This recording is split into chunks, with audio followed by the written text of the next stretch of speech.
The last theorem in chapter 3, 3.8, is going to establish some form of a relationship between continuous functions and compact sets. It's stated as follows. We're taking f to be a function from capital D, the domain, into the real numbers, and it's a continuous function. If D, the domain, is a compact set, which means it's closed and bounded, then the function f is uniformly continuous. Okay, well, we're gonna prove this is true. So we're accepting that f is continuous on D, and we're accepting that D is a compact set, which means it's closed and bounded. So we need to prove that f is uniformly continuous. And in order to do that, we use the definition, which starts off by saying, let epsilon greater than 0 be given. Well, for every x in the domain, I'm going to define a delta x, a positive number. We will let delta x bigger than 0, let it be such that, st is such that,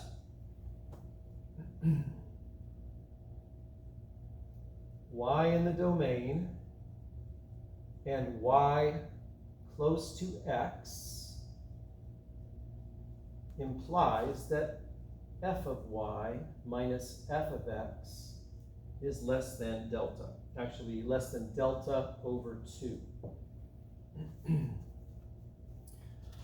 So notice that looks just like essentially the definition of a continuous function. It's continuous at every point. So for every x, this delta exists. There is a delta. For each value of x, there is a delta, such that if y is close to x, it's within delta of x, then the values of the functions, or the difference between f of y and f of x, is less than epsilon over 2. So if you want to write a little comment in there how we can do that, why the delta x exists, it's simply because the function f is continuous at x. Now, notice that the family of sets, I'm writing smaller and abbreviating because I have a lot to write.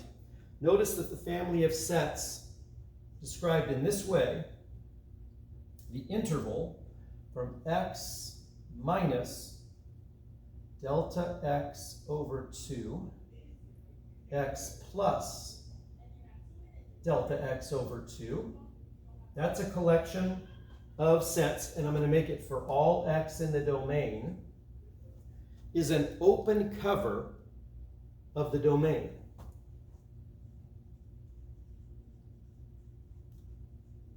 Of D. Hopefully that's very obvious, because we're taking, for every single element in the domain, we're taking a small interval around it.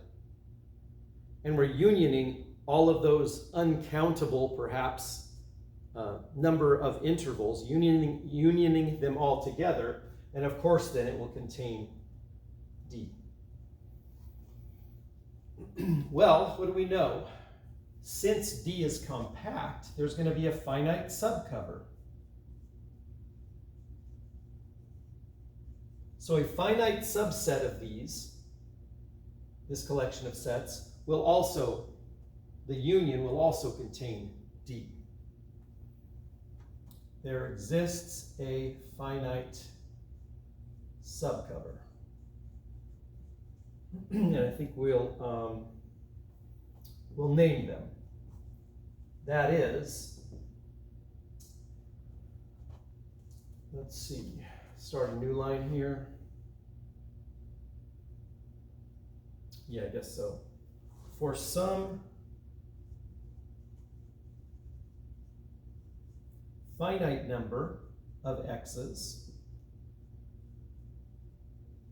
x1 to xn, so some n x's chosen from that set, I'm going to get n intervals that also cover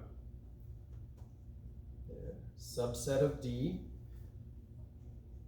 We have that capital D is a subset of the union of this finite number of sets. We know it's a trivially, it's a subset of the union of all of these.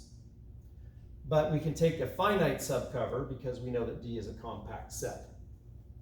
The union as I goes from 1 up to n of the intervals x minus delta x over 2, x plus delta x over 2. Okay, well, I need to find a delta, so I'm going to take delta to be the smallest one of the delta x's. So we have n values of x, so we have n deltas, and I'm going to say let delta be the minimum of the delta x, maybe I'll write them out, 1 over 2, delta x2 over 2, all the way up to delta xn over 2. Remember, there's a delta x associated with each one of these. And I'm going to take the smallest one. We divided them by 2. So delta is effectively one of these delta x's over 2, the smallest one. Now let's get to the conclusion of this proof. Suppose that x and y are in the domain. X and y are just two dummy variables. I could use x1 and x2 if I wanted to.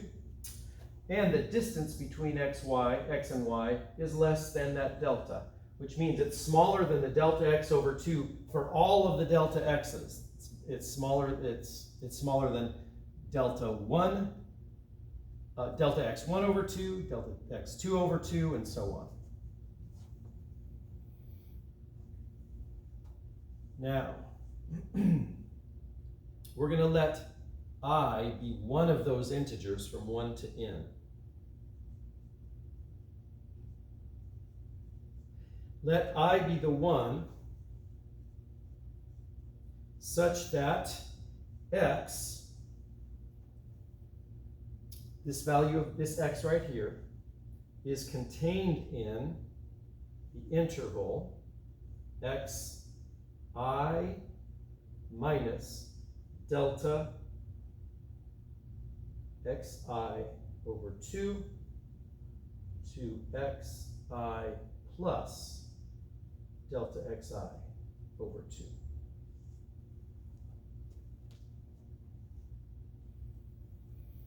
Okay, so it's going to be it's going to be this union of all of these intervals. We're finding out the I for which interval it is contained, the value of x is.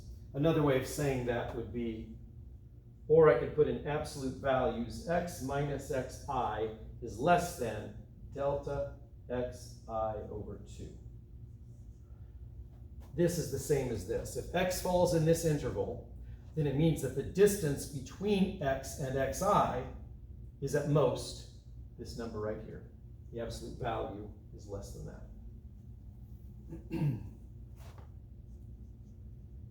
But x minus y less than delta,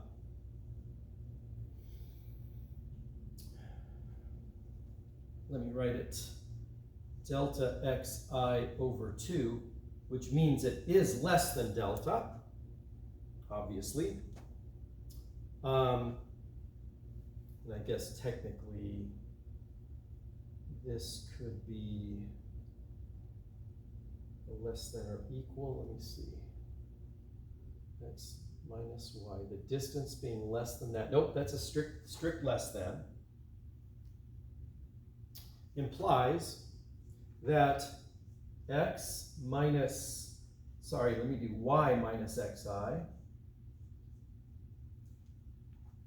which is equal to y minus x plus x minus xi.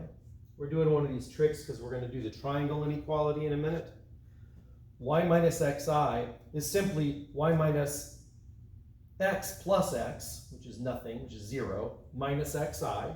And now we break that up to being less than y minus x in absolute values plus xi, x minus xi in absolute values.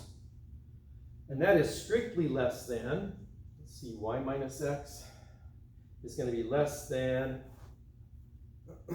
delta xi over 2 plus another delta xi over 2 for this one, which is equal to delta xi, which is, let's see, that's all I need for now. X minus y, when they're less than this distance, that means that x minus xi is less than that distance as well. We're using the triangle inequality to prove that. Therefore, so we'll finish up now.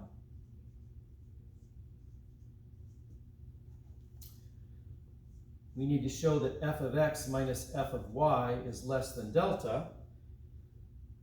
That's less than or equal to f of x minus f of xi in absolute values plus f of xi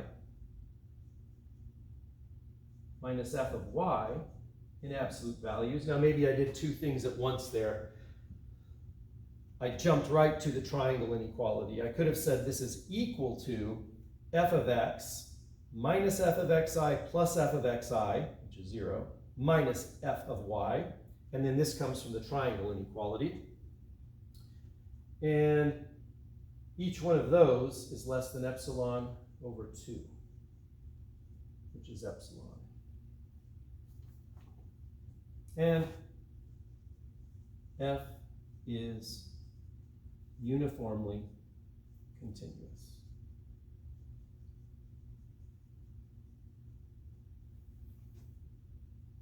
So a little bit messy, but not too difficult of a proof, and a very, very important theorem.